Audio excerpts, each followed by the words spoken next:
देखिए अपन डिस्कस कर रहे थे अभी इस वाली वीडियो में जो अपन डिस्कस करेंगे केवल प्लेट का ए नेट निकाला देखेंगे, ठीक है। केवल अभी प्लेट जो रहती है हमारी प्लेट, उसमें हम लोग नेट एरिया का कैलकुलेशन किस प्रकार से किया जाएगा वो इस वाली वीडियो में देखेंगे अपन, ठीक है। इस वीडियो में वही चीज़ डिस्कस करेंगे, ठीक है। अब देखिए जो प्लेट रहती है इसे बेसिकली हम लोगों ने जो अलग अलग कनेक्शन फॉर्मेट दिखा हुआ है ना, चैन हो गया या डायमंड हो गया या फिर स्टैगर्ड, जैसे जिगजैग भी बोलते हैं अपन। ये तीन बेसिक जो हमारे यूज़ होते हैं प्लेट में जब हम ज्वाइंट करते हैं रिवेटेड कनेक्शन, तो ये बेसिकली ये तीन टाइप के आपने पढ़ा हुआ है, ठीक है। अब देखिए इसका अपन ने ए नेट निकालना पहले भी देख लिया है ऑफलाइन जब क्लास थी हमारी। मैं फिर से एक बार जल्दी जल्दी रिपीट कर दे रहा हूँ, ठीक है। जब हमारा कनेक्शन जो हो चैन टाइप का हो, चैन रिवेट कनेक्शन हो, जब हमारा कनेक्शन कौन सा हो, चैन रिवेट हो, तो जो हमारा क्रिटिकल सेक्शन होगा, जो हमारा क्रिटिकल सेक्शन होगा, ये इमेज में दिख रहा होगा आपको, ये हमारा क्रिटिकल सेक्शन होगा 1-1, ठीक है। यदि हमारे क्रिटिकल सेक्शन ये 1-1 है तो उस कंडीशन में जो हमारा ए नेट निकलेगा, एरिया जो नेट एरिया निकलेगा वो कितना निकलेगा, इस टोटल बी, ये जो हमारी प्लेट की जो विड्थ है, टोटल विड्थ में से हमें ये जो होल्स के जो डायामीटर है, होल्स के जो डायामीटर है उसे रिड्यूस करना पड़ेगा। क्योंकि इस सेक्शन में कितने होल है, कितने रिवेट के होल हैं, इसमें 3 रिवेट के होल हैं, इसलिए यहाँ पर मैंने क्या लिखा है B-3D, ठीक है, B-3D। अब चूंकि एरिया निकालना है तो हमें थिकनेस को इंटू करना पड़ता है, इसलिए ये यहाँ पर इंटू हो जाएगा, ठीक है। इसे समझाने के लिए मैं एक काम करता हूँ, यहाँ पर आप इमेज से समझिए।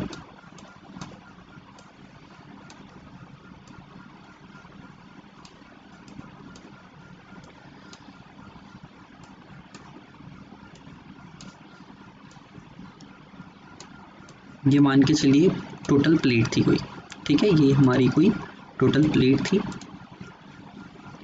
ठीक। इस प्लेट में भी कोई होल नहीं है, इस प्लेट में कोई भी किसी प्रकार का रिवेट होल नहीं है, ठीक है। उस कंडीशन में ये मान के चलिए इसकी ब्रेड्थ हो गई है ना, ये हमको ब्रेड्थ दे रखी है इसकी B, और इसकी जो थिकनेस है हमें थिकनेस दे रखी है T, थिकनेस की दे रखी है हमें T दे रखी है।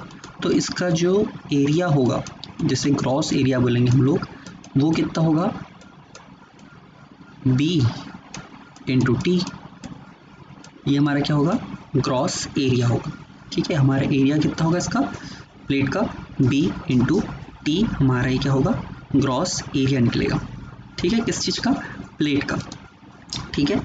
B इंटू T आपका ग्रॉस एरिया निकलेगा।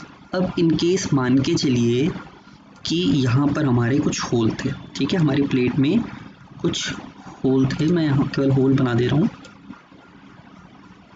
एक होल यहाँ पर कर दिया, दूसरा होल यहाँ पर कर दिया, ठीक है। तो उस कंडीशन पे जो हमारी क्रिटिकल सेक्शन लाइन जाएगी वो कुछ यहाँ से जा रही है, क्रिटिकल सेक्शन लाइन मेरी ये ग्रीन वाली पाथ होगी, तो मुझे ए नेट निकालने के लिए ये ग्रीन वाली जो रेखा है इसे काउंट करना होगा। केवल किसे काउंट करना होगा, जो मेरी चौड़ाई होगी इस डायामीटर के कारण कम हो जाएगी, इस रिवेटेड डायामीटर के कारण कैसे हो जाएगी, कम हो जाएगी, और जितने भी रिवेट्स हैं उतने डायामीटर आपको रिड्यूस करना पड़ेगा। मतलब अब हमारा जो ए नेट निकलेगा, अब हमारा जो ए नेट जो निकलेगा वो निकलेगा यहाँ पर ब्रैकेट में लिख देते हैं अपन, ये जो बी रहेगा टोटल बी नहीं रहेगा, ये बी माइनस हो जाएगा, कितने रिवेट्स हैं यहाँ पर, 2 रिवेट्स हैं, 2 रिवेट्स हैं, और 2 रिवेट्स के डायामीटर क्या होंगे रिड्यूस होंगे, तब जाके आपको ये जो ग्रीन वाली रेखा है ये डिस्टेंस मिलेगी, ठीक है। और इनटू अगेन भाई आपको थिकनेस करना पड़ेगा, इनटू आपको अगेन यहाँ पर क्या करना पड़ेगा, थिकनेस करना पड़ेगा। और इस वाले जो उस पोर्शन में जो दिख रहा है आपको, इस वाले में जो हमारे पास कितने रिवेट्स हैं यहाँ पर, 3 रिवेट्स होल थे, इसलिए आपने यहाँ पर वैल्यू कितनी ली है, 3 ली है, ठीक है। और यहाँ पर कितने थे आपके, 2 थे, इसलिए आपने यहाँ पर वैल्यू कितनी ली है, 2 ली है। इन केस मान के चलिए यहाँ पर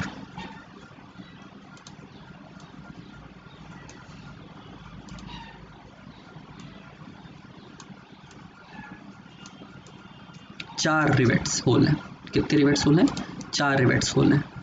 तो आपको अब ये जो B रहेगी आपका, जो ये जो क्रिटिकल जो सेक्शन है, क्रिटिकल सेक्शन में जो प्लेट की चौड़ाई है, जो क्रिटिकल सेक्शन में जो प्लेट की चौड़ाई है, क्रिटिकल सेक्शन में जो प्लेट की चौड़ाई है,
ठीक है। क्रिटिकल सेक्शन में जो आपकी जो विड्थ मिलेगी आपको इतनी पोर्शन की मिलेगी, ये वाला पोर्शन, ये वाला पोर्शन और ये वाला पोर्शन और ये वाला पोर्शन और ये वाला पोर्शन मिलेगी, ठीक है।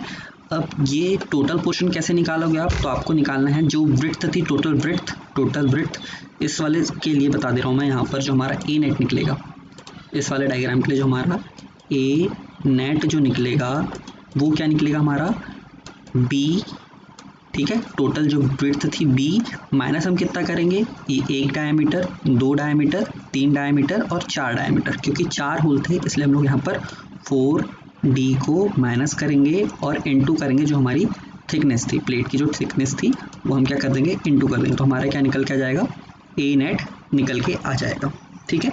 ये आपका कौन सा था, ये आपका था चैन वाला, ठीक है। ये आपका कब था, आपका चैन वाला। उसी प्रकार जैसे अपन डायमंड रिवेटिंग के लिए निकालते हैं, तो डायमंड रिवेटिंग सबसे पहले जो फेल होगा, जो आपका डायमंड रिवेटिंग रहता है वो सबसे पहले फेल होगा जहाँ पर आपका सिंगल रिवेट हो, जहाँ पर आपका क्या हो, सिंगल रिवेट होल हो, वहाँ से ही ये फेल होता है। तो आपका ए नेट यहाँ पर निकल के आ जाएगा सिंगल वाले के लिए।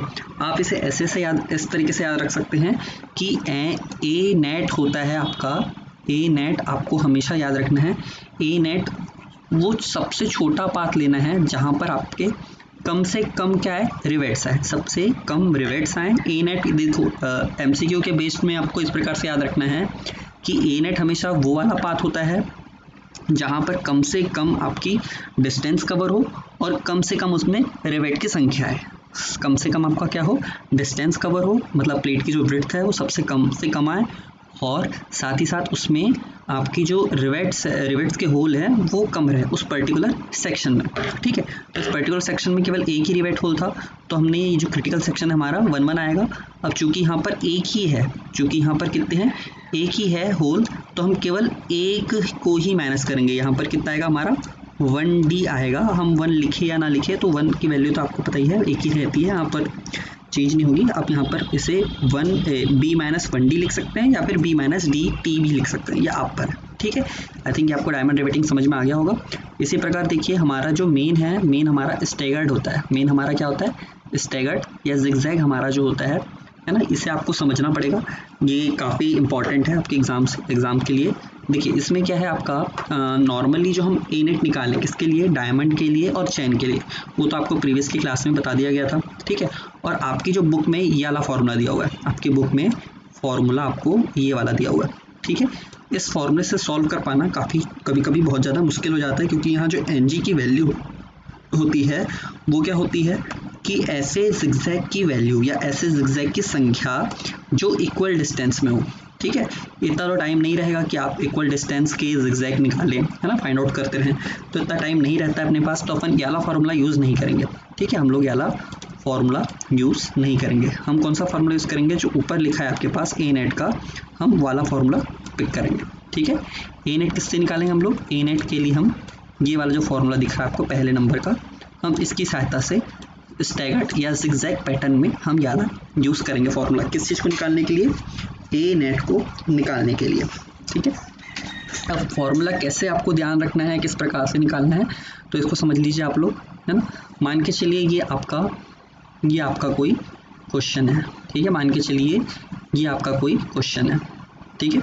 और ये एक बार में समझ में नहीं आएगा, ठीक है, मैं पहले बता दे रहा हूँ आपको, वीडियो को इस वाले पोर्शन को, वीडियो को 2 से 3 बार आपको देखना पड़ेगा। पहली बार भी हो सके आ जाए तो अच्छी बात है, बाकी फिर भी आपको वीडियो को 2-3 बार ये वाले पोर्शन को रिवाइज करना पड़ेगा, समझना पड़ेगा, ठीक है। मान के चलिए आपको ये इस प्रकार की स्टैगर्ड दिया हुआ है, स्टैगर्ड पैटर्न दिया हुआ है, जिसमें आपका रिवेट होल, एक रिवेट होल ये है, ठीक है, दूसरा रिवेट होल ये है और तीसरा रिवेट होल आपका ये है, ठीक है। 3 रिवेट होल आपके दिए हुए हैं, 3 रिवेट होल दिए हुए हैं, साथ ही साथ आपको क्या दिया हुआ है, गेज दिया हुआ है और पिच दिया हुआ है, ठीक है।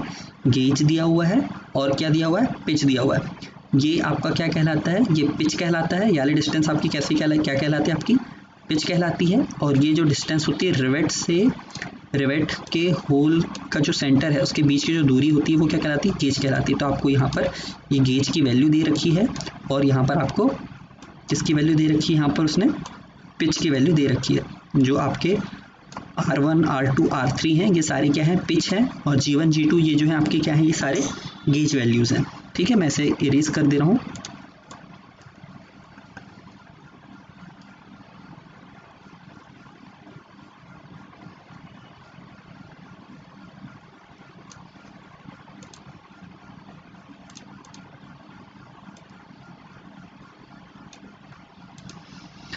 ठीक है, ये 3 रिवेट होल थे। अब देखिए इसमें जो हम क्रिटिकल सेक्शन है, जो हमारा क्रिटिकल सेक्शन निकालना होता है, इसमें हमें अलग अलग हमें फाइंड आउट करना पड़ता है। अभी मैंने आपको थोड़ी देर पहले बताया था कि जो हमारा ए नेट होता है वो ऐसा पाथ या ऐसा सेक्शन होता है जिसमें कम डिस्टेंस कवर हो, जिसमें कम डिस्टेंस कवर हो, और वो सामान्यतः क्या होता है, जहाँ पर भी प्लेट का आखिरी जो हिस्सा है, जो प्लेट जहाँ पर हम फोर्स लगा रहे हैं उससे लगा हुआ जो रिवेट होता है सबसे पहले वो फेल होता है। ठीक है, उससे जो लगा हुआ रहता है वो फेल होता है। ठीक है, और हमने माना कि जो नियरेस्ट पोर्शन है हमारा, जो नियरेस्ट रिवेट है वो ये वाला है। ठीक है, उस कंडीशन में जो हमारा फेल्योर होगा, है ना, इसमें हिट एंड ट्रायल वाला आपको रखना पड़ता है। तो इस कंडीशन में हमने माना कि जो हमारा पहला जो क्रिटिकल सेक्शन होगा, जो हमारा पहला क्रिटिकल सेक्शन होगा वो होगा ये 1 से लेकर 2 में गया। ठीक है, 1 से लेकर 2 में गया, फिर 2 से गया हमारा 3 में। ठीक है, 3 से गया हमारा 4 में, है ना, ये मतलब ये यहाँ पर गया, और 4 से गया सीधे 5 में। ठीक है, 1 2 3 4 5, ये मार्किंग आपको कर लेनी पड़ेगी, ये मार्किंग आपको हर जगह करनी पड़ेगी। ये पहला आपका सेक्शन हुआ। ठीक है, ये सेक्शन हम इसलिए लेते हैं, ये जो सेक्शन लिखा हुआ है ये सेक्शन इसलिए लेते हैं ताकि आपको ए नेट की वैल्यू निकालते बने, ताकि आपको ए नेट की वैल्यू निकालते बने। हर आपको एक एक लाइन को बनाना पड़ेगा और हर एक लाइन के लिए अलग अलग वैल्यू निकालनी पड़ेगी। और इस ए नेट में से जो भी छोटी वैल्यू होगी, इस ए नेट में से जो भी छोटी वैल्यू होगी वही हमारी करेक्टेड ए नेट वैल्यू होगी, वही हमारी क्या होगी, इफेक्टिव ए नेट वैल्यू होगी। ठीक है, वही हमारी सबसे ज़्यादा क्या होगी, क्रिटिकल ए नेट वैल्यू होगी। ठीक है, सबसे पहले हमने ये वाला सेक्शन देखा, उसके बाद हमने देखा दूसरा सेक्शन। दूसरा सेक्शन हमने क्या देखा कि 1 से 2 में गए। ठीक है, 2 से कहाँ चले गए हम, 4 में फेल हो गया हमारा, और 4 से सीधे सीधे 5 में फेल हो गया। मतलब ये जो सेक्शन बना रहा हूँ मैं, इस कंडीशन से आपकी क्या हो रही है, प्लेट फेल होते जा रही है, विफल होते जा रही है। ठीक है, उसके बाद फिर मैंने तीसरा कंडीशन देखा, क्या, 1 से 2 में गया, 2 से गया 3 में, और 3 से सीधे 7 में फेल हो गई। ठीक है, इसके बाद फिर एक और कंडीशन देखा मैंने, क्या देखा कंडीशन मैंने, कि मेरी प्लेट यहाँ से फेल हो गई, है ना, 6 से 3, 3 से 4, और 4 से 5। ठीक है, इसके साथ साथ मैंने एक और कंडीशन ये देख लिया कि मेरी प्लेट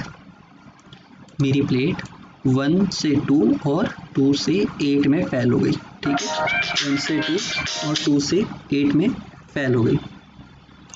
ठीक है, इसके अलावा आपको और जो भी केसेस हैं आप यहाँ पर वो केस यहाँ पर लिख सकते हैं। ठीक है, आप जो भी केस है आप वो केस यहाँ पर, मतलब जो भी आपको लगता है कि ये क्रिटिकल सेक्शन हो सकता है, आप उसे यहाँ पर F पॉइंट डाल करके लिख सकते हैं। ठीक है, आप जब इसे सॉल्व करेंगे तो जो वैल्यू आएगी उसमें से आपको सिर्फ क्या देखना है, जो भी ए नेट की वैल्यू स्मॉलेस्ट होगी वही आपकी क्या होगी, करेक्टेड या फिर इफेक्टिव ए नेट वैल्यू होगी।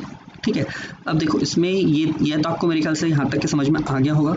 अब मैं इसका एकदम क्विक तरीका बताता हूँ आपको कि आपको यदि एग्जामिनेशन में जल्दी करना है, जो आपको जल्दी निकालना है, मेन जो आपका रिटर्न रहेगा, रिटर्न में तो आपको पूरा लिखना है। ठीक है, और फिर भी यदि आप चाहें कि रिटर्न में भी आपको 2 से 3 फिर आप इफेक्टिव एरिया निकालना, मैं इसको शॉर्टेस्ट वे बता देता हूँ क्या होता है इसमें। देखिए कि ए नेट में आपको सबसे पहले कौन सा पॉइंट लेना है, ऐसा पॉइंट लेना है जहाँ से आपका फोर्स पास में लग रहा है। एक तो पहला पॉइंट एक ये है और दूसरा पॉइंट के एक है, एक भी हो सकता है, 6 से भी स्टार्ट हो सकता है आपका फेल होना। ठीक है, उसके बाद आप देखिए कि इन दोनों में से रिवेट किसके पास है, इन दोनों में से रिवेट किसके पास है, तो रिवेट आपको दिख गया किसके पास, 2 के पास। ठीक है, तो मतलब आपका जो फेल होगा या जो क्रिटिकल पोर्शन होगा वो कौन सा होगा, आपका ये वाला होगा। ठीक है, 1 से 2 तक के आपका फेल होना स्टार्ट होगा पहले। ठीक है, अब इसके बाद आप देखिए कि आपकी जो रेखा है, ये जो रेखा है ये जहाँ पर आई है, ठीक है, जो पॉइंट आया है या रिवेट जो होल आया है, इससे 3 दूर पर है या 4 दूरी पर है, 3 दूरी पर है या 4 दूरी पर है। जो भी दूरी ज़्यादा होगी वो आपको पिक नहीं करना है, जो भी दूरी ज़्यादा होगी वो दूरी आपको पिक नहीं करना है, क्योंकि उसमें आपकी प्लेट की स्ट्रेंथ ऐड हो जाएगी। तो आपको कौन सी डिस्टेंस लेनी है, जो कि पास वाली हो, वहाँ पर आपको उसे मार्क करना है। जो भी पास वाली हो वहाँ पर उसे आपको क्या करना है, मार्क करना है। ठीक है, चूँकि अभी मुझे पता नहीं एग्जैक्टली कि R1 की वैल्यू कितनी है, ठीक है, और इस G1 और G2 की वैल्यू कितनी है, तो मैं अभी मान के चल रहा हूँ कि मेरी जो नियरेस्ट वैल्यू है 2 से 4 है ना, जो दूरी है 2 से 4 जो है कम है, कंपेयर किससे करने पर 2 से 3 जाने की तुलना में मुझे 2 से 4 जाना कैसा पड़ रहा है, कम पड़ रहा है। मतलब मुझे दूरी जो कवर हो रही है, मेरी जो डिस्टेंस कवर हो रही है वो कितनी हो रही है, कम कवर हो रही है। किसमें, 2 से 4 में मेरी दूरी कैसी हो रही है, कम कवर हो रही है। ठीक है, तो अब देखिए 4 से मैं 7 जाना अच्छा रहेगा या 4 से 8 जाना अच्छा रहेगा, 4 से 5 जाना अच्छा रहेगा। 4 से 5 जाने पर मुझे कम दूरी कवर करनी पड़ रही है। ठीक है, 4 से 5 जाने पर मुझे कम दूरी कवर करनी पड़ रही है, तो आपका ये होगा प्रभावी या क्रिटिकल सेक्शन। आपका मेन जो है, आपका आंसर जो भी आएगा, ये सबसे कम जो वैल्यू देगा ए नेट की, वो यही वाला देगा। ठीक है, वो यही वाला पोर्शन देगा। ठीक है, तो आप चाहें तो इसकी डायरेक्ट वैल्यू निकालिए, है ना, किसमें, लेकिन ये MCQ बेस्ड के लिए बता रहा हूँ मैं आपको। रिटर्न के लिए तो आपको ये सारी चीज़ें लिखनी पड़ेगी, पूरी चीज़ें लिखनी पड़ेगी, है ना। ये आपका MCQ के लिए मैंने बताया कि जो भी आपका ए नेट रहता है वो एकदम पास वाले आपको पाथ लेने हैं और सबसे पहले देखना है कि रिवेट किस में आ रहा है, वहाँ से आपको वो क्रिटिकल सेक्शन क्रिएट करना है। ठीक है, ये आपकी वैल्यू हो गई, ये आपका सेक्शन निकल गया। ठीक, अब बात कर लेते हैं अपन कि इसमें वैल्यू किस प्रकार से लेनी है। मैं भी किसी क्रिटिकल सेक्शन की ही वैल्यू बताते रहूँ कि ये जो ए नेट जो निकला है, ठीक है, इस क्रिटिकल सेक्शन में देखो सबसे पहले हम 1 में गए थे, 1, फिर कहाँ गए थे 2, फिर कहाँ गए थे 4, फिर कहाँ गए थे हम 5। ठीक है, तो ये जो 1 2 4 5 वाला जो पाथ है, जो क्रिटिकल सेक्शन पाथ है, इसके लिए ए नेट का फॉर्मूला कैसे डिराइव किया हमने। ठीक है, इसको देखो, सबसे पहले बी तो एज इट इज़ है, बी एज इट इज़ है, माइनस किया हमने, चूँकि वैल्यू कितनी थी यहाँ पर, n थी, चूँकि वैल्यू कितनी है, n है, तो आपको देखना है इस क्रिटिकल पाथ में कितने रिवेट होल आ रहे हैं, इस क्रिटिकल पाथ में कितने रिवेट होल आ रहे हैं। तो हमारे पास कितने होल आ रहे थे, एक ये वाला है और एक ये वाला है, मतलब 2 रिवेट होल है। तो इस n की वैल्यू हम यहाँ पर कितनी रख देंगे, 2 रखेंगे। इस n की वैल्यू हमने यहाँ पर कितनी रख दी, 2 रख दी। ठीक है, फिर एज इट इज़ d हो गया हमारा। ठीक है, एज इट इज़ d हो गया, प्लस लगाया हमने, प्लस, ये प्लस का सिंबल। अब यहाँ पर R1 आएगा या फिर R2 आएगा या फिर R3 आएगा, ये कैसे पता लगेगा आपका कि जो रिवेट्स है, जैसे ये R3 स्क्वायर आया है, R3 स्क्वायर क्यों आया है, क्योंकि जो 2 रिवेट्स हैं, ये वाला रिवेट और ये वाला रिवेट, इनके बीच की जो पिच है, इनके बीच की जो पिच लेंथ है, वो कितनी आपकी R3 है, वो कितनी आपकी R3 है। इसलिए यहाँ पर आपको किसका स्क्वायर करना है, R3 का स्क्वायर करना है, डिवाइडेड करना है। देखो R3 लिया आपने, डिवाइडेड किया 4G, ये G कौन सा आपका, गेज। अब देखो गेज इन दोनों के बीच में, इन दोनों रिवेट के बीच में गेज कितना आ रहा है आपका, इन दोनों रिवेट के बीच में गेज कितना आ रहा है, G1 और G2। तो आपको यहाँ पर दोनों को क्या करना था, ऐड करना है। ठीक है, दोनों को क्या करना है, आपको ऐड करना है। ठीक है, ये पहला वाला मेरे ख्याल से क्लियर हो गया होगा। मैं और 2 समझा देता हूँ आप लोग को, एक और 2 समझा देता हूँ ताकि आपको थोड़ा सा इजी पड़े समझने में, है ना। तो मैं इसे इरेज कर देता हूँ।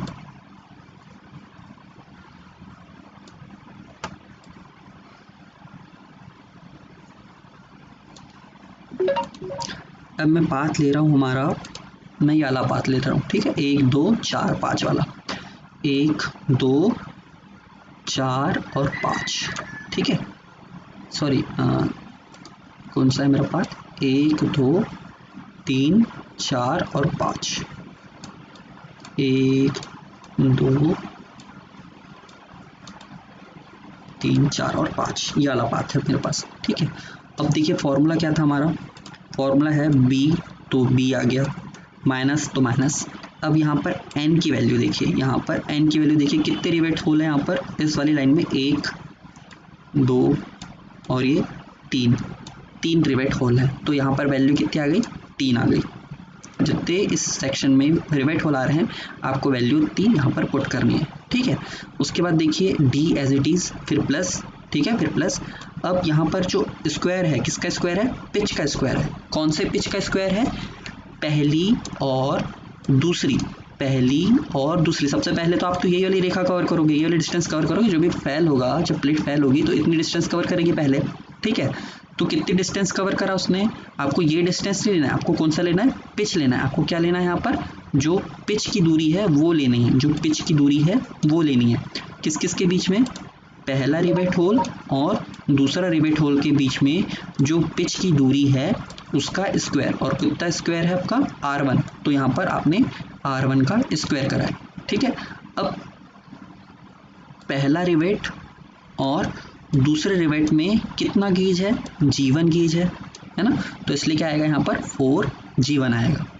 ठीक है, अब उसी प्रकार देखिए कि अब आप कहाँ गए, तीसरे से चौथे में गए, तीसरे से किस में गए, चौथे में गए। तो तीसरे से चौथे में जाने के लिए आपने कितना पिच कवर करा, R2 पिच कवर करा। तीसरे से कहाँ गया, चौथे में गए, तो कितना पिच कवर करा आपने, R2 कवर करा, इसलिए यहाँ पर प्लस करके R2 का स्क्वायर। ठीक है, प्लस करके R2 का स्क्वायर डिवाइडेड बाय कितना होगा आपका, वही 4G। अब यहाँ पर गेज कौन सा है आपका, तीसरा से चौथे के बीच में जो गेज है, तीसरे से चौथे के बीच में जो गेज है वो G2 आएगा यहाँ पर, वो क्या आएगा यहाँ पर आपका G2 आएगा। ठीक है, इसी प्रकार मैं दूसरे को भी बता देता हूँ आपका।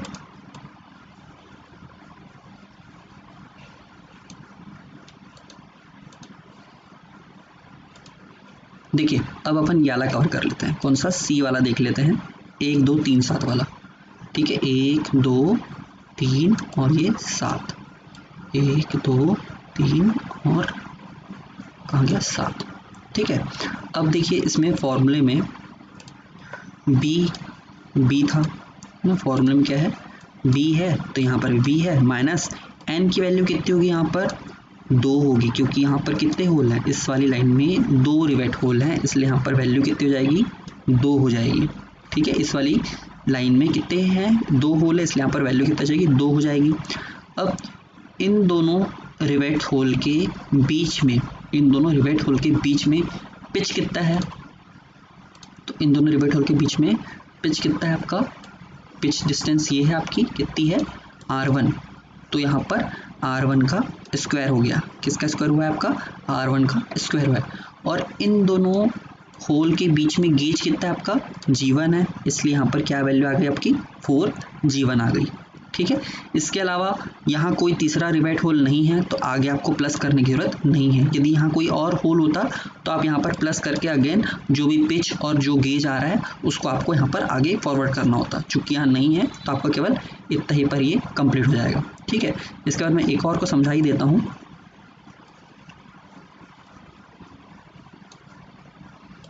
है ना, अब देख लीजिए हमारा कहाँ से फेल हो रहा है, हमारा 6 3 4 और 5। ठीक है, 6 3 4 और 5, 6 3 4 5 ऐसा फेल हो रहा है आपका।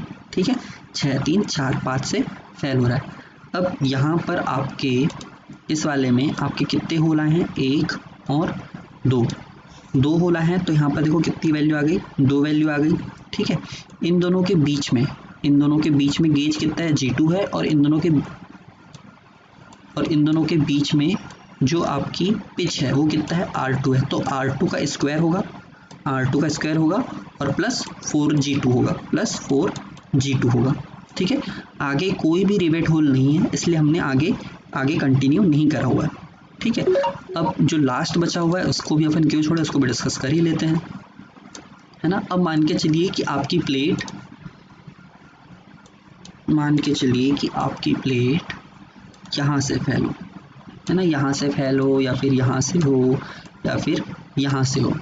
1 2 8 9 4 5 6 3 7 ये तीनों इसलिए लिया हूँ क्योंकि हर तीनों सेक्शन में मेरे रिवेट कितने हैं, एक ही है। मेरा जो रिवेट होल कितना है, एक। यहाँ पर इस वाले सेक्शन में एक है, इस वाले सेक्शन में एक है और इस वाले सेक्शन में एक है।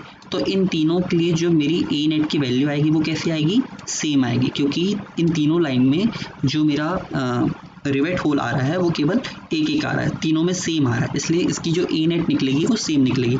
तो अभी मैं किसी एक को देख लेता हूँ, है ना, मान लिया मैंने 1 2 8 वाला सेक्शन लाइन को मैं पिक कर रहा हूँ। ठीक है, 1 2 8 वाले को मैंने पिक करा, तो यहाँ पर क्या है, बी टोटल कितनी इसकी चौड़ाई, बी जैसे डायमंड में अपन ने देखा था उसी प्रकार। ठीक है, डायमंड वाला अभी थोड़ी देर पहले देखा था, डायमंड वाला ये जो देखा था अपन ने डायमंड में, क्या, b माइनस डी टी।